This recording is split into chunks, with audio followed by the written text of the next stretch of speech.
Technique easy এডুকেশনের easy সিরিজের বই বের হয়েছে, সেই বইতে কিউআর কোড বসানো আছে, কিউআর কোড স্ক্যান করলে টিচার চলে আসে, এই ব্যাপারটা তোমার কাছে কেমন লাগছে?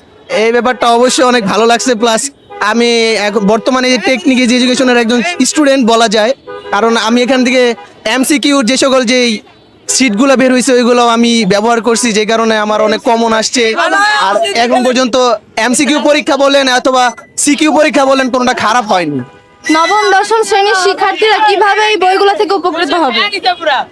আমরা যেভাবে উপকৃত হয়েছি, যেমন এই যে টেকনিক এডুকেশনের একটা বিশেষ দিক হচ্ছে আপনার স্ক্যানার, যে বইয়ের সাথে টিচার ফ্রি, এই জিনিসটা আমাদেরকে আর কি মূল আকর্ষণ করছে, যে কারণে বিষয়টা অনেক ভালো লাগছে। এইদিকে আকর্ষিত হয়ে মানে আমরা এই টেকনিক এডুকেশনের দিকে আমরা ঘুরছি, আমরা দেখছি, ফলো করছি, যে কারণে কমন পাইছি। ইনশাল্লাহ আশা করা যায় একটা ভালো রেজাল্ট হবে। পরবর্তী বছর যারা এসএসসি পরীক্ষা দিবে তাদের উদ্দেশ্যে কি বলবে? তাদের উদ্দেশ্যে এক কথায় বলবো, আমরা তো শেষ সময়ে যে টেকনিক এডুকেশনের মানে মুখোমুখি হয়েছি, তাই তাদের উদ্দেশ্যে বলবো একটা কথাই, যে তোমরা শুরু থেকেই তোমরা টেকনিক এডুকেশন দেখো, তোমরা দেখলে বুঝতে পারবে। প্লাস এখানে অনেক অনলাইন ভিত্তিক ক্লাস আছে।